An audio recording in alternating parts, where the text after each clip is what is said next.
Well, Luton are our big rivals, but like Tottenham are just dickheads. That's on camera.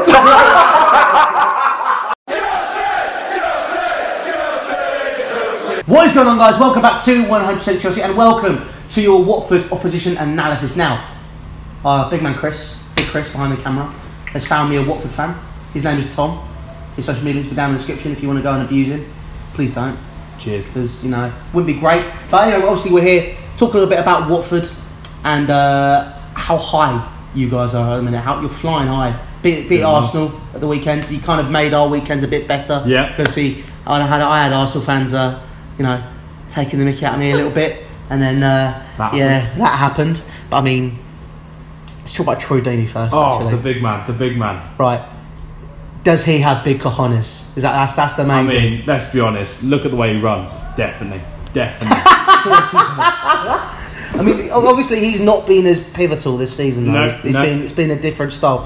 What has Marco Silva changed? Obviously last season you were basically tipped to be relegated under Mazzarri, who is an awful manager, and I said that from day one. I never liked him when he was at Napoli, never liked him at Inter.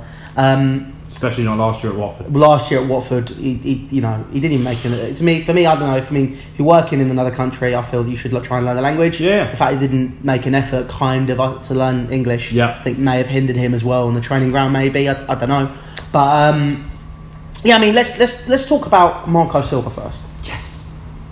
What's he done? How's he made Watford this good? I mean, I don't know what it is about Marco Silva, but he's come in and he's changed something. Whether it's the confidence boost that he's given the players, whether it's the players he's brought in, something's changed, and it's more exciting, the football that we're playing. I saw him last year when he was at Hull, when we went up to Hull in April, and they beat us 2-0, despite the fact they only had 10 men. And the way that we played first half, we dominated. Then second half, Hull came out a completely different team and absolutely whooped us.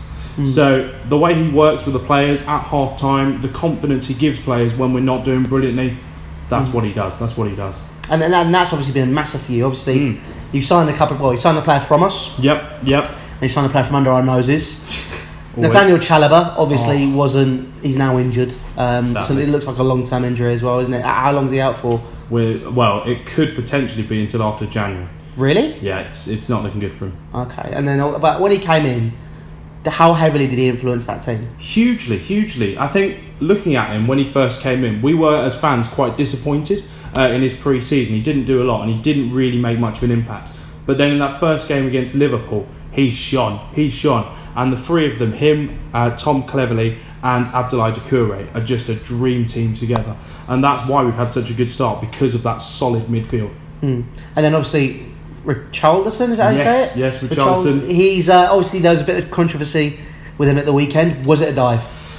Oh, it's difficult. Was it a dive? Yes or no? I think it was. Yeah.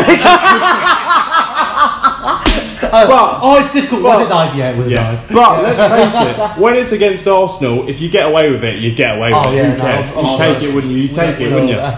What was that, Chris? I said I'll vouch for that. No, but I mean, that was obviously great. You've played big teams this year, so this is something which scares me a lot as well. And considering that we've been in such poor form for the past few games, the way that you're playing, plus how you played against the bigger sides, obviously Liverpool and Arsenal, surely you're confident going into this game.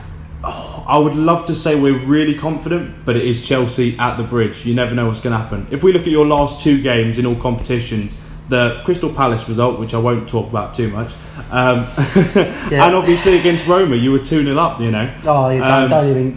So the way we're going into this game, I think we're going to do what we've done for the last few games. I think you'll have a lead, but I think late on we'll get something back. So you're saying you play the second win basically. You've got the fitness basically. Yeah.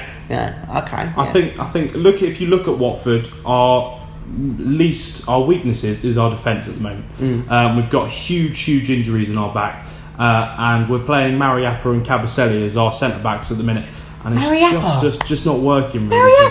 Mariappa, mate. Jesus, I forgot he even existed. No, it's a worry. I remember he had that season at Crystal Palace.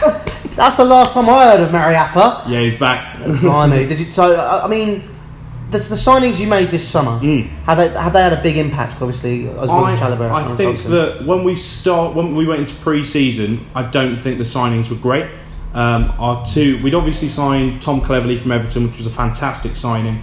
Chalobah's turned out to be a great signing. We also signed Will Hughes from Derby, who's not had a great start. And we came into the season and we didn't look very strong. We didn't win. We won 2 games in pre-season against 2 Spanish sides, but we couldn't beat Real Sociedad at home, which was a little bit worrying.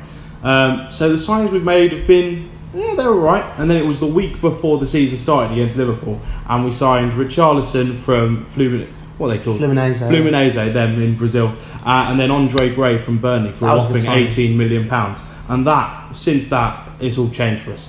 So we look good. So what's your team? What do you reckon your team will be against us? You're my starting 11? Yeah, go on. What's your starting 11? So obviously you'll have the big man Gomez in goal. Legend, just an absolute hero. Oh, come on, no, you can't. No, he's been the reason we've done so well this season. He's so good. Talk about maturing like a fine wine. He's only like... He's actually all right now. He's doing well, good, isn't he? He's all right, but I mean, he's still Gomez. I don't understand why you don't like him. He single-handedly messed up Tottenham all those years ago, didn't he? Yeah, I know. That's now he's helped us. Gomez and Fabianski. It's great. No, but yeah, so on Gomez in goal. Gomez in goal. The back four is always tricky. I think we've signed Kiko Firmino, who's been absolutely fantastic at right back, so he's got to start, in my opinion. It'll probably be Kabasele and Mariappa in the centre. And left back, we've had, it's been a bit 50-50 this season. I'd like to see Daryl Janmat. I'm not sure if he'll be back, but that's who I'd like to see start. Our midfield has always been good this year. That's where I think you've got to be worried, Chelsea. I think Tom Cleverley will definitely start. I'd like to see Roberto Pereira start. Signed him last year from Juve for £13 million, and he does look good on his day. So I'd like to see those two play. I think Abdoulaye Doucouré will definitely be in there as well. On the wing, I think we'll have Richarlison because he's been absolutely bossing it so far. And then I'd like to see us play both Andre Gray and the big man Troy Deeney up front together. I think if we can do that, if we can do those two together, if we can get something with the two of them, who knows where we're going to go? Who knows? Yeah, that's fair enough. And then obviously you've stated your weaknesses, you've stated your strengths, you've basically covered all my other questions. But good. Let's ask one more. Yeah, go on. Final score prediction. Oh, I hate that question. I think, alright, half time it's going to be 1-0 to Chelsea, and it's going to finish, second half is going to be phenomenal. I'm going to risk it and go 4-4. Whoa! 4-4! I think it's just going to be two dominant attacks. Look at Hazard, look at Morata. If they're playing, you're going to score some wicked goals. But then you look at what we've done in the second half so far this season. I think we're going to do it as well. Okay, well guys, that's Tom's thoughts obviously on this is the Watford opposition. So go and ask him some questions. Make sure you head over to his social media. Twitter? Nah. Twitter? No? Okay, that's a great start. Snapchat? Always. Yeah, go on. I'll go and ask him questions on Snapchat, and I'm sure he will answer some of your questions. Do not be mean, I will kill you. But other than that, make sure you subscribe to 100% Chelsea. All social media down description for Facebook, Snapchat, Twitter and Instagram. Also make sure you should follow me on my personals as well. They're coming up on screen now. But other than that guys, take care and I'll see you very, very soon.